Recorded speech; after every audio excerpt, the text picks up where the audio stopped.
रूप तुझे प्रेमे अलंगिन आनंदे पूजन भावे वाळीन म्हणे नावा त्वमेव माता पिता त्वमेव त्वमेव बंधुश्च सखा त्वमेव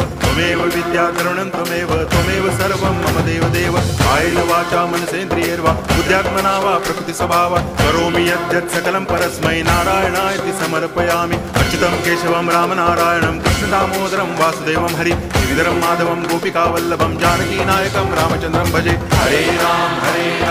राम